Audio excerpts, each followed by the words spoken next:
స్తుతి స్తోత్రములు కలుగునుగాక. ఈరోజు దేవాది దేవుడు 147వ కీర్తన మనకు దేవుడు మనకిచ్చిన వాగ్దానం ఏంటంటే 14వ వచనం కింద భాగం ఏమనిచ్చును, మంచి గోధుమలతో నిన్ను తృప్తిపరచువాడు ఆయనే, భూమికి ఆజ్ఞనిచ్చువాడు ఆయనే. ఈరోజు మనందరితో దేవాది దేవుడు చేస్తున్న వాగ్దానం ఏంటంటే మంచి గోధుమలతో నిన్ను తృప్తిపరచువాడు ఆయనే, భూమికి ఆజ్ఞ ఇచ్చువాడు ఆయనే. భూమికి ఎప్పుడైతే భూమికి ఆజ్ఞ ఇవ్వడం జరుగుతుందో అప్పుడు ఆ భూమి ఏం చేస్తుంది, పంటని మొలిపించడం జరుగుతుంది. ఆ యొక్క పంట వృద్ధి చెందాలన్నా, ఆ యొక్క విత్తనం ఫలించాలన్నా ఎవరి చేతులు ఉంటుంది, దేవాది దేవుని చేతులు ఉంటుంది. ఆ యొక్క విత్తనంకి కావాల్సిన గాలిని ఆయన సమకూర్చాలి. ఆ విత్తనంలో కావాల్సిన భూమిలో ఉన్న సారాన్ని ఆయన సమకూర్చాలా. అదేవిధంగా ఆ విత్తనంకి కావాల్సిన ప్రతి ఒక్క గాలి, నీరు, వెలుతురు అన్నీ ఎవరు సమకూరుస్తాడు, దేవుడు సమకూరుస్తాడు. ఒకవేళ అది మొలికెత్తినా కానీ దాన్ని సమృద్ధి గల పంటగా దీవించటోళ్ళు ఎవరు, దేవాది దేవుడే దాన్ని సమృద్ధి గల పంటగా దీవించగలుగుతాడు. దాన్ని దీవిస్తే, ఎందుకంటే దేన్నైతే దేవుడు దీవిస్తాడో అది ఎన్నటెన్నటికీ దీవింపబడుతుంది. అది ఒక పంటనే కానీ మన జీవితాలే కానీ ఏదైనా కానీ ఎప్పుడైతే దేవుని యొక్క కృప తన పైన ఉంటుందో అది ఎన్నటెన్నటికీ దీవింపబడుతుంది. ఈరోజు మంచి గోధుమలు అంటే దానికి అర్థం ఏంటి అంటే మంచి వస్తువులు, మనకు కావాల్సిన మంచి గోధుమలను మనం తృప్తిపరిచే మంచి వస్తువులతో ఈరోజు దేవాది దేవుడు మనల్ని తృప్తిపరుస్తానంటుండు. అది గర్భఫలం అనే పంటనే కావచ్చు, ఆహారం అనే పంటనే కావచ్చు, లేదా ఉద్యోగం అనే పంటనే కావచ్చు, లేకుంటే ఆర్థికపరమైన ఇబ్బందులనే పంటనే కావచ్చు. ప్రతి పంట ఫలించి విస్తరించి అభివృద్ధి పొందాలంటే ఎప్పుడైతే దేవుని యొక్క కనుదృష్టి దానిపై ఉంటుందో, ఎప్పుడైతే దేవుని యొక్క దయా వాత్సల్యము ఆ యొక్క కార్యాలపైన ఉంటుందో ఆ కార్యాలు నిశ్చయంగా సఫలపరచబడతాయి. ఇంకా దానిపైన ఏం రాయబడింది, నీ సరిహద్దులలో సమాధానము కలగజేవాడు ఆయనే. మన సరిహద్దులలో సమాధానం ఎవరు కలగజేస్తాడంట, దేవాది దేవుడే మన సరిహద్దులలో సమాధానము కలగజే దేవుడు. ఎందుకంటే ఏ విధంగా ఒక మిలిటరీ సిబ్బంది మన దేశ సరిహద్దులలో పహారా కాస్తుంటుంది 24/7. వాళ్ళు ఏం చేస్తుంటారంటే వాళ్ళు ఆయుధాలు పట్టుకొని ఆ యొక్క మన సరిహద్దులని కాపాడుతుంటారు. ఎందుకంటే దుష్టుడు మన సరిహద్దులలో నుంచి మన గృహాలలోకి కానీ, మన ఊర్లలోకి కానీ, మన ప్రాంతాలలోకి కానీ రాకుండా ఆ యొక్క పొలిమేరల పైన జవాన్లు అంటే సైనికులు ఆ దేశాన్ని పహారా కాసుకుంటుంటారు. అదేవిధంగా దేవుడు ఈరోజు ఏమంటుండంటే నీ సరిహద్దులలో సమాధానాన్ని కలగజేవాడనే. ఒకవేళ ఆ యొక్క ఇప్పుడు ఎంతోమంది పోలీస్ సిబ్బందిలు మన కోసము వాళ్ళు రాత్రిపూట పెట్రోలింగ్ చేస్తుంటారు పోలీసులు. అయినా కానీ కొన్ని స్థలాలలో దొంగతనాలు జరుగుతుంటాయి, కొన్ని స్థలాలలో మానభంగాలు జరుగుతుంటాయి, కొన్ని స్థలాలలో హత్యలు జరుగుతుంటాయి, కొన్ని స్థలాలలో ఎన్నో రకాలుగా నష్టాలు కష్టాలు జరుగుతుంటాయి. కానీ ఇక్కడ ఎప్పుడైతే దేవాది దేవుడు యెహోవా నా కాపరి, నాకు లేమి కలగదు, పచ్చిక గల చోట ఆయన నన్ను పరుండజేయుచున్నాడు, శాంతికరమైన జలముల యొద్ద ఆయన నన్ను సేద తీర్చుచున్నాడు. మనని సేద తీర్చాలన్నా కానీ మనం ఒక పరిపూర్ణమైన జీవితం జీవించాలన్నా కానీ మనము దీవింపబడాలన్నా కానీ అది ఎవరి చేతులుంది. ఎప్పుడైతే దేన్నైతే దేవుడు దీవిస్తాడో అది ఎన్నటెన్నటికీ దీవింపబడుతుంది అని లేఖనంలో రాయబడినది. మనని దీవిస్తానని ఈరోజు దేవుడు మనందరితో ఏమంటుండంటే నేను నిశ్చయంగా మిమ్మల్ని దీవించబోతున్నా, మంచి గోధుమలతో నేను మిమ్మల్ని తృప్తిపరచబోతున్నా. ఈరోజు రాత్రి ఎవరెవరైతే ఈ సమయంలో ఎవరెవరైతే వాళ్ళ హృదయాలలో ఏ ఆశలు కలిగి ఉన్నారో, ఏ కోరికలు కలిగి ఉన్నారో దేవుడు ఏమంటుండంట, నీ కోరికని సిద్ధింపజేసి నీ ఆలోచనలు యావత్తును ఈరోజు నేను సఫలపరచబోతున్నా. ఎందుకంటే మంచి గోధుమలతో నిన్ను తృప్తిపరచబోతున్నా. మన దేవుడు ఎవరంట, అడుగు వాటికంటే ఊహించు వాటికంటే అత్యధికంగా చేయడానికి సమర్థత కలిగిన దేవుడు. ఈరోజు దేవాది దేవుడు మనం అడుగు వాటి కంటే, ఊహించు వాటి కంటే అత్యధికంగా మన జీవితంలో ఆయన దయ చేయడానికి సిద్ధమై ఉన్న దేవునికే మహిమ కలుగును గాక. ఆయన ఏమంటుండు, మీరు అడిగిన ప్రతి ఒక్క ఈవిని నేను ఈరోజు మీకు ఇవ్వడానికి సిద్ధమై ఉన్నా. అది గర్భఫలమే కావచ్చు, అది ఉద్యోగమే కావచ్చు, అది వ్యాపారంలో వృద్ధే కావచ్చు, అది ఆర్థికపరమైన ఇబ్బందుల నుంచి విడుదలనే కావచ్చు, లేదా నార్మల్ రిపోర్ట్సే కావచ్చు, లేదా ఏ ఆశ నువ్వు ఈరోజు కలిగి ఉన్నా నీ హృదయంలో, నీ హృదయ వాంఛని నేను ఈరోజు తీర్చబోతున్నా. నువ్వు అడిగిన దానికన్నా శ్రేష్టమైనది ఈరోజు నేను ఇవ్వబోతున్నా. నీ సరిహద్దులలో నేను సమాధానంను కలగజేయబోతున్నా. సమాధానం లేక గాలివాన చేత కొట్టబడిన దానా, నీలాజలములతో నీ పునాదులు, నీలములతో నీ కోట గుమ్మములను నేను కట్టబోతున్నాను. ఏషియా 54లో దేవాది దేవుడు సెలవివ్వడం జరుగుతుంది. ఈరోజు మన స్థితి ఎంత ఘోరంగా ఉందో, మన పరిస్థితి ఎంత ఘోరంగా ఉందో, అయినప్పటికీ దేవాది దేవుడు ఏమంటుండంటే, నీ సరిహద్దులలో నేను సమాధానం కలగజేయబోతున్నా. నీ గృహంలో నేను సమాధానం కలగజేయబోతున్నా. నీ స్థితిలో నేను సమాధానం కలగజేయబోతున్నా. నీ పరిస్థితిలో నేను నీకు సమాధానం కలగజేయబోతున్నా అని సెలవిస్తున్న దేవాది దేవునికే స్తుతి స్తోత్రములు కలుగును గాక. ఇక్కడ ఏమంటుండంటే, ప్రయాసపడి, ఏషియా 54:14లో దేవాది దేవుడు ఏమంటుండంటే, ప్రయాసపడి గాలివాన చేత కొట్టబడి ఆదరణ లేక ఉన్నదానా. ఈరోజు ఎవరెవరైతే మేమున్న పరిస్థితిలో మాకు ఆదరణ కరువైంది, మేము ఈరోజు ఆదరణ లేకుండా ఉన్నాము, ఆదరించే వాళ్ళు లేకుండా మేమున్నాము, ఈరోజు ఏ మార్గంలో నడవాలో మాకు దిక్కు దశ లేకుంటున్నాము, ఎక్కడ పోయినా మాకు ఇబ్బందులే, ప్రతి స్థలంలో నుంచి మాకు ఫెయిల్యూర్సే, ప్రతి స్థలంలో నుంచి మాకు రిజెక్షన్సే, ప్రతి స్థలంలో నుంచి మాకు వ్యతిరేకంగా మనుషుల వల్ల తిరస్కారాన్ని మేము పొందుకుంటున్నాము అని ప్రతి ఒక్కరితో దేవాది దేవుడు ఈరోజు ఏమని సెలవివ్వడం జరుగుతుందంటే, నేను నీలాజలములతో నీ కట్టడములను కట్టుదును, నీలములతో నీ పునాదులను వేయుదును, మాణిక్యములతో నీ కోట గుమ్మములను, సూర్యకాంతితో నీ గుమ్మములు కట్టుదును, ప్రశస్తమైన రత్నములతో నీకు సరిహద్దులను ఏర్పరచుదును. దేవాది దేవునికే మహిమ కలుగును గాక. ఈ రోజు అసలు అయ్యో నాకు ఈ రోజు దిక్కు లేదు, అసలు ఎవరు నన్ను ఆదరించే వాళ్ళు లేరు, అసలు నా జీవితానికి విలువ లేదు అనే స్థితిలో ఉన్న మనతో దేవుడు ఏమంటుండంటే, ప్రశస్తమైన దాన్ని నేను నీకు ఇవ్వబోతున్నా. ఏమంటుండైనా, నేను నీలాజలములతో నీ ప్రశస్తమైన రత్నములతో నీకు సరిహద్దులను ఏర్పరచుదును. ఈరోజు నువ్వు నీ ఏ స్థితిలో ఉన్నా, ఏ పరిస్థితిలో ఉన్నా, నేను ఆ స్థితి నుంచి నిన్ను లేవనెత్తబోతున్నా, ప్రశస్తమైన స్థితిగా నీ స్థితిని మార్చబోతున్నా అని దేవాది దేవుడు మనతో ఈరోజు సెలవివ్వడం జరుగుతుంది. ఇంకా ఏమంటుండంటే, ఈరోజు నాకే నా పరిస్థితే బాగలేకుంటుంది, నేనే దిక్కుతోచని స్థితిలో ఉన్నా, నేనే నరకప్రాయ స్థితిలో ఉన్నా, నేనే బాధను అనుభవిస్తున్నా, నేనే నిట్టూర్పులు అనుభవిస్తున్నా, నేనే శోధన పాలవుతున్నా అను ప్రతి ఒక్కరితో దేవాది దేవుడు ఈరోజు ఏం సెలవివ్వడం జరుగుతుందంటే, నీ పిల్లలందరూ యెహోవా చేత ఉపదేశం నొందుదురు, నీ పిల్లలకు అధిక విశ్రాంతి కలుగును, నీవు నీతి గల దానిపై స్థాపింపబడుదువు, నీవు భయపడనక్కర్లేదు, భీతి నీకు దూరంగా ఉండును, అది నీ దగ్గరకు రానే రాదు. దేవుని నామానికి మహిమ కలుగును గాక. ఏ విషయంలో నువ్వు ఈరోజు భీతి చెందున్నావు, ఏ విషయంలో ఈరోజు నువ్వు భయపడుతున్నావు, ఏ విషయంలో నువ్వు ఈరోజు కలవరపడుతున్నావు, దేవాది దేవుడు సెలవివ్వడం జరుగుతుంది. భీతి నీ దగ్గరికి రానే రాదు. నిన్ను భయపెట్టేది ఏది ఈరోజు మొదలుకొని నీ దగ్గరికి రానే రాదు. ఎందుకంటే నీ సరిహద్దులలో నేను సమాధానం కలగజేయబోతున్నా, నీ స్థితిని నేను మార్చబోతున్నా. నీ స్థితి ఈరోజు ఏ విధంగా ఉన్నదో ఆ విధమైన స్థితి నుంచి శ్రేష్టమైన స్థితిని నీకు ఇవ్వబోతున్నా, ప్రశస్తమైన ప్రాకారంగా నిన్ను చేయబోతున్నా అని దేవాది దేవుడు ఈరోజు మనందరితో సెలవివ్వడం జరుగుతుంది. ఆయన నామానికే మహిమ కలుగును గాక. ఇంకా ఆయన ఏమంటుండంటే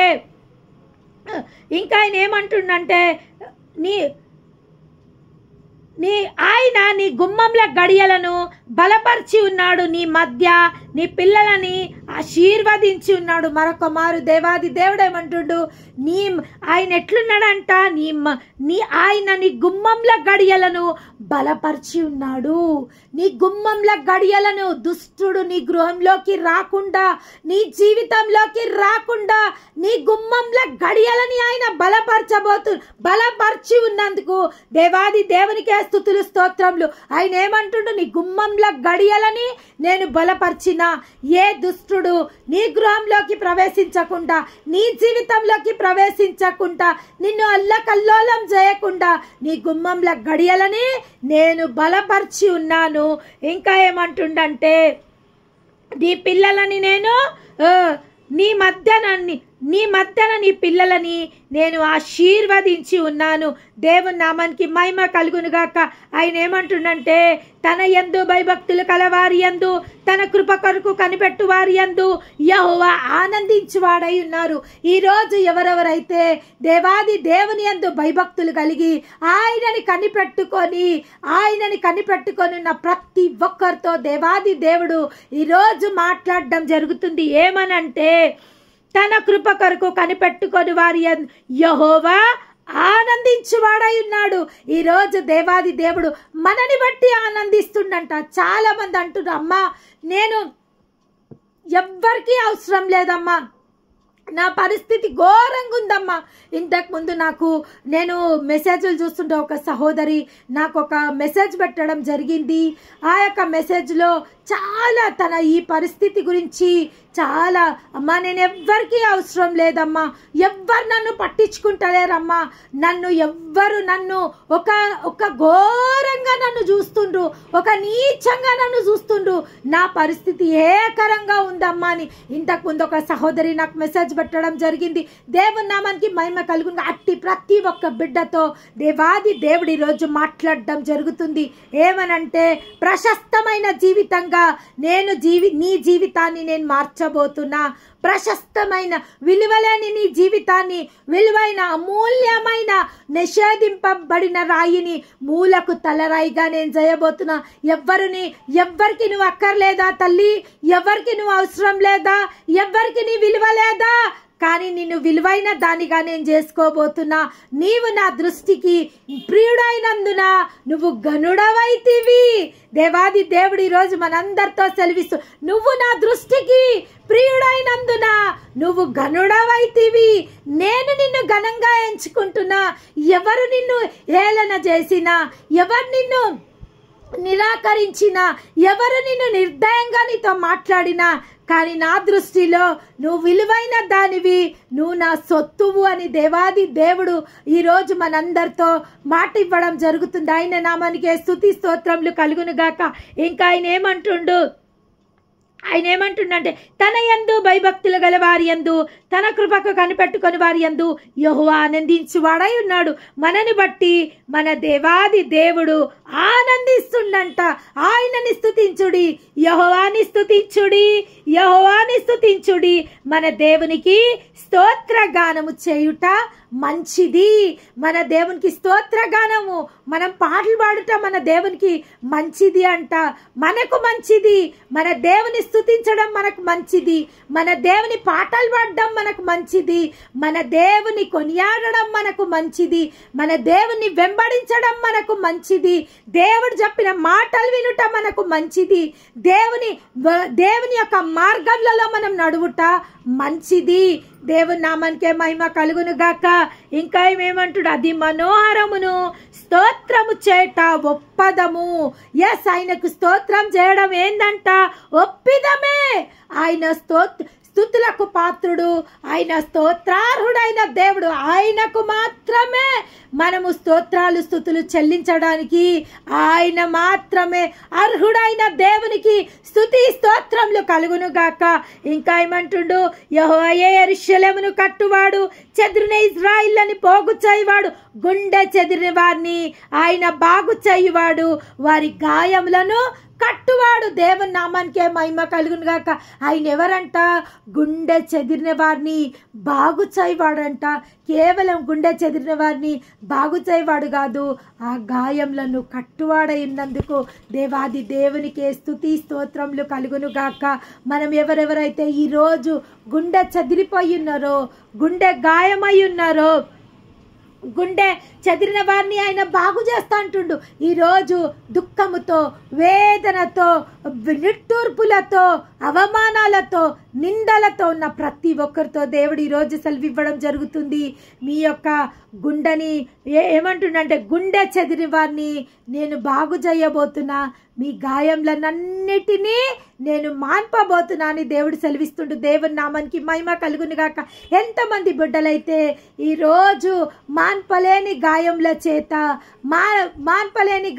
చేత ఇంకా మా స్థితి మారదు, మా పరిస్థితి మారదు, రోజులు గడుస్తున్నాయి, నెలలు గడుస్తున్నాయి, సంవత్సరాలు గడుస్తున్నాయి అని నిట్టూర్పులు విడుస్తున్న ప్రతి ఒక్క బిడ్డతో దేవుడు ఈరోజు మాట్లాడడం జరుగుతుంది.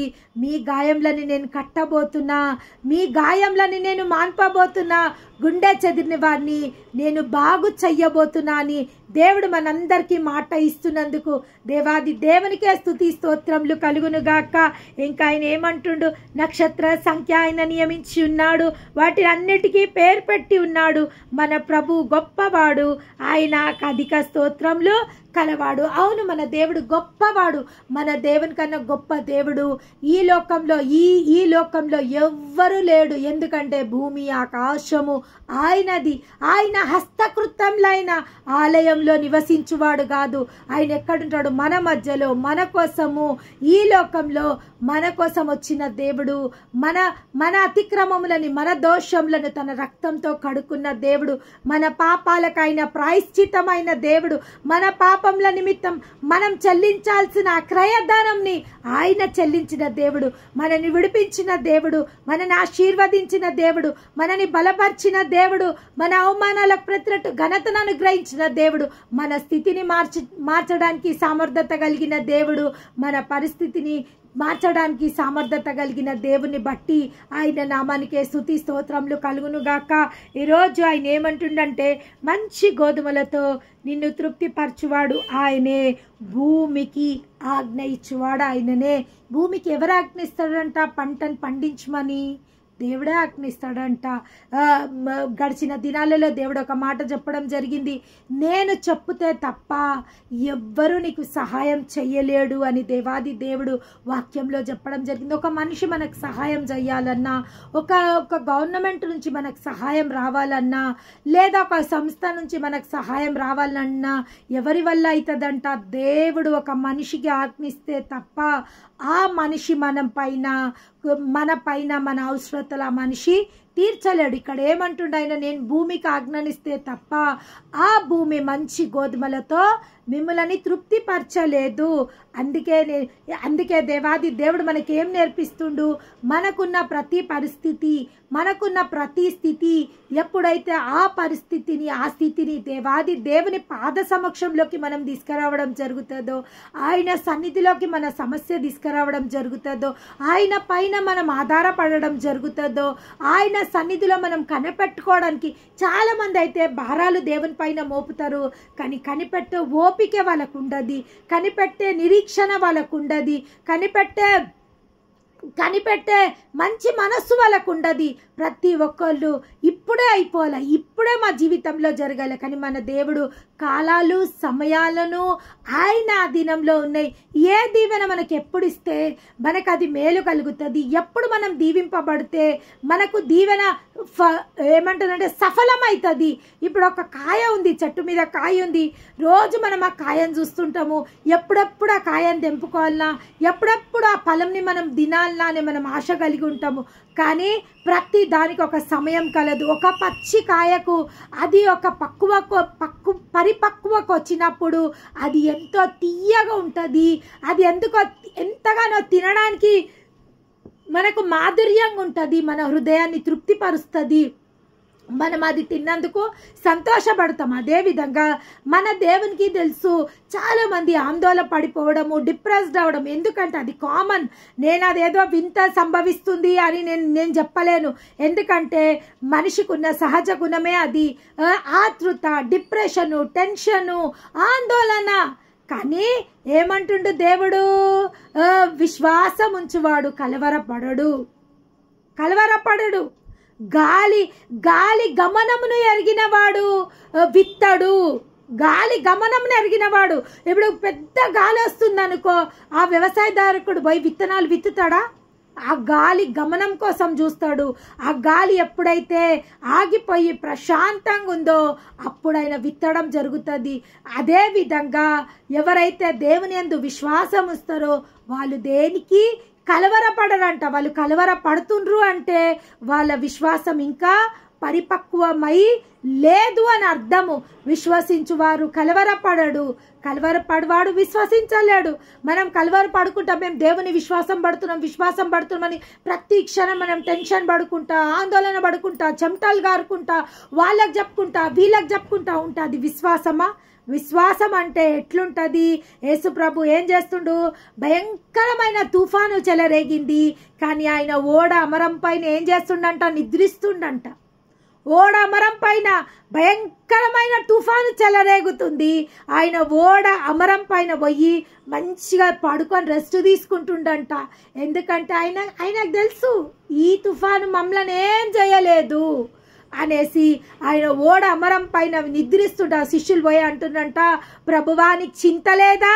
మేము నశించిపోతున్నాము, ఇంకా ఇది ఎక్కువైపోతుంది, ఈ యొక్క వరద ఉద్రిక్తత ఎక్కువైపోతుంది, కొంచెం ఇంకా అలలు కొట్టినాయంటే మా యొక్క ఈ ఓడలోకి వచ్చేసినాయి నీళ్ళంటే మనం అందరము మునిగిపోతాము.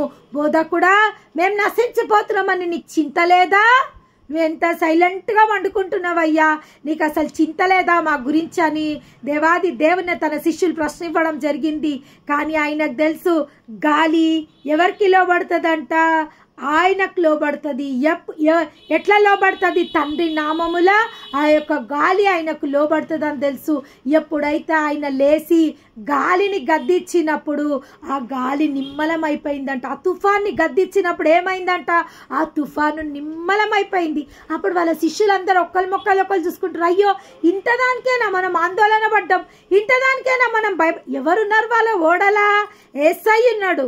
ఆయన ఎన్నో అద్భుతాలు జయంగా వాళ్ళు చూసిండ్రు, ఎన్నో సూచన క్రియలు జయంగా చూసిండ్రు, ఎన్నో మహత్కార్యాలు జయంగా చూసిండు. గాలి ఆయన గాలి లోబడుతుందని వాళ్ళ ఆ సమయంలో వాళ్ళు ఆలోచించలేకపోయినరు. ఆ యొక్క దేవాది దేవుని దగ్గరికి వెళ్ళి వాళ్ళు ఏమంటుండ్రు? అయ్యా మేము నశించిపోతున్నాము, నీకు చింత లేదా మా మీద? చాలా మంది కూడా అదే చేస్తుంటారు, ప్రార్థన చేస్తుంటారు. దేవాది దేవుని దగ్గరికి పోయి, అయ్యా ఇక మా పని అయిపోతుంది, ఒక్కటే రోజు ఉంది, నువ్వు చూస్తలేవా, నువ్వు పట్టించుకుంటలేవా, ఇక సగం రోజే ఉంది, ఇక చింత లేదా, ఇక మాకు సమస్య పైన ఇక ఇంకా 3 గంటలే ఉంది, ఇంకా 2 అంటే దేవుడికి తెలియదా ఇంకా 2 గంటలే ఉంది, ఇంకా 1 గంటనే ఉంది గడియ మనకు, ఇంకా మనకు డెడ్ లైన్ ఇంకా ఇంతసేపే ఉంది, అంతసేపే ఉంది అని తెలియదా మనము? కానీ మనం పోయి ఏం చేస్తుంటామంటే దేవునికి ఇన్స్ట్రక్షన్స్ ఇస్తుంటాం. దేవుడా ఇది ఇట్లా చేసేసాయి, ఇది ఇట్లా చేసాయి, ఈ మనిషి ఇట్లా వచ్చేయాలా, ఈ మనిషి అట్లా కావాలా, మేము ఇట్టుకెళ్ళి పోవాలా, మనం అన్ని దేవునికి డైరెక్షన్స్ ఇచ్చుకుంటా, దేవునికి ఇన్స్ట్రక్షన్స్ ఇచ్చుకుంటా, దేవుని ఎదురుగా భయపడుకుంటా, దేవుని ఎదురుగా ఆందోళన పడుకుంటా, కొంచెం సేపు ఏడ్చుకుంటా, కొంచెం సేపు వాక్యం చదువుకుంటా, కొంచెం సేపు వీళ్ళకి ఫోన్లు చేసుకుంటా, దాని గురించి మాట్లాడుకుంటా, కొంచెం సేపు విశ్వాసులతో ప్రార్థనలు చేపించుకుంటుంటా, సేవకులతో కొంచెం సేపు ప్రార్థనలు చేపించుకుంటా. ఈ విధంగా ఈరోజు విశ్వాసి యొక్క జీవితం ఈ విధంగా ఉన్నది. అందుకే దేవుడు అంటుడు, విశ్వసించువాడు కలవరపడడు. ఎవరైతే బ్లైండ్గా దేవుని ట్రస్ట్ చేస్తాడో, ఎందుకంటే ఆయన ఏమంటుడు, మంచి గోధుమలతో నేను నిన్ను తృప్తిపరుస్తా, మంచి గోధుమలతో నేను నిన్ను తృప్తిపరచడానికి నేను సిద్ధమై ఉన్నా. ఇప్పుడు నువ్వు అడుగుతున్న కోరిక ఇంకా పరిపక్వ కాలేదేమో, ఇంకా నీకు సమయం ఉందేమో, సమయానికి ముందే మనం ఆందోళన పడుతున్నామేమో, సమయానికి ముందే మనం తొందరపడుతున్నామేమో. ఆయన ఏమంటుండు, భూమికి నేను ఆజ్ఞనిస్తా, నీ యొక్క సమస్యకు ఆజ్ఞనిచ్చటైన నేను దేవాది దేవుడైన నేను నీ యొక్క సమస్యకు నేను ఆజ్ఞనిచ్చినప్పుడు అది నిమిషంలోనే సఫలపరచబడుతుంది, నిమిషంలోనే సఫలపరచబడుతుంది. నీ యొక్క సమస్యతో, నీ యొక్క సమస్యకు ఆజ్ఞనిచ్చటైన నేను నీ యొక్క స్థితి, నీ యొక్క పరిస్థితి మార్చడం నిమిషం మాత్రం దూరంలోనే ఉంది. కానీ మనం ఆ నిమిషంలోనే ఆందోళన పడిపోయి, తొందరపడిపోయి, మనం టెన్షన్ తెచ్చుకొని దేవుని ఆందోళన పరిచి చేయడం జరుగుతుంది. కానీ ఈరోజు దేవాది దేవుడు మనందరితో మాట ఇవ్వడం జరుగుతుంది. ఏంటంటే, మంచి గోధుమలతో నేను తృప్తిపరచబోతున్నా, నేను నీ భూమికి ఆజ్ఞని ఇవ్వబోతున్నా. దేవుడు ఏమంటుండి ఈ రాత్రి సమయంలో మనతో, నేను నీ సమస్యకు ఆజ్ఞని ఇవ్వబోతున్నా, నీ సమస్య త్వరగా అది పరిష్కారం కావాలని ఆ సమస్యతో ఈ సమయంలో నేను మాట్లాడబోతున్నా, ఈ సమయంలో దానికి నేను ఆజ్ఞని ఇవ్వబోతున్నా. ఏమని ఆజ్ఞని ఇవ్వబోతున్నా అంటే, నేను నూరంతలుగా నిన్ను ఫలింపబోతున్నా. ఏ స్థితిలో, ఏ పరిస్థితిలో నువ్వు, ఏ పరిస్థితి ఈరోజు నీకు ఆందోళన కలిగిస్తుందో, నీకు భయం కలిగిస్తుందో, నీకు ఆతృత కలిగిస్తుందో, నీకు నెమ్మది లేకుండా చేస్తుందో, ఆ స్థితికి నేను ఆజ్ఞని ఇవ్వబోతున్నా. దాని ఫలముని నీకు అనుగ్రహించబోతున్నా. ఆ యొక్క సమస్యని వేర్లతో సహా పెకిలించి దానికి మారుగా నీకు మేలుని నేను ఇవ్వబోతున్నా. ఆ యొక్క భూమికి నేను ఆజ్ఞని ఇవ్వబోతున్నా. ఏమని ఆజ్ఞని ఇవ్వబోతుండంటే, ఆ యొక్క దీవెనలు నీ పైన, నీ పిల్లల పైన, నీ తరాల పైన రావాలని నేను ఆజ్ఞని ఇవ్వబోతున్నా. దేవుని నామానికి మహిమ కలుగును గాక. ఈరోజు నువ్వు నన్ను దీవించు దేవా, నన్ను దీవించు దేవా నువ్వు అడుగుతున్నావు. కానీ నేను నీ పిల్లల తరం పైన దీవెనలను తీసుకురాబోతున్నాని దేవుడు ఈరోజు సెలవివ్వడం జరుగుతుంది. ఈరోజు నీ దీవెనల కోసమే నువ్వు ఆతృతపడుతున్నావు. నీ ఈ స్థితి మార్చబడాలని నువ్వు ఆతృతపడుతున్నావు. కానీ నీ పిల్లలకు నేను విశ్రాంతినివ్వాలా, నీ పిల్లల తరానికి నేను దీవెనలు ఇవ్వాలని నేను నీ పట్ల ఆశ కలిగి ఉన్నాను. ఇక్కడ దేవాది దేవుడు సెలవివ్వడం జరుగుతుంది. ఏమంటుండంటే ఆయన ఇక్కడ కీర్తనలు 147:13 వచనంలో, నీ మధ్య నీ పిల్లలని ఆశీర్వదించి ఉన్నాడు. ఎవరిని ఈరోజు దేవా నన్ను ఆశీర్వదించు, నా స్థితిని మార్చు, నా పరిస్థితిని మార్చు అని అడుగుతున్నావు. కానీ నీ స్థితిని మార్చడమే కాదు, నీ పరిస్థితిని మార్చడం కాదు, నీ పిల్లలను కూడా నేను ఆశీర్వదించడానికి సిద్ధమై ఉన్నా. నీ పిల్లలకు కూడా అధిక విశ్రాంతిని నేను అనుగ్రహించడానికి సిద్ధమై ఉన్నా. మంచి గోధుమలతో నిన్ను తృప్తిపరచడానికి నేను భూమికి ఆజ్ఞనివ్వబోతున్నాను. దేవాది దేవుడు మనకిచ్చిన ఈ దీవెనలకై, ఈ యొక్క ఆయన మనకిచ్చిన ఈ మాటల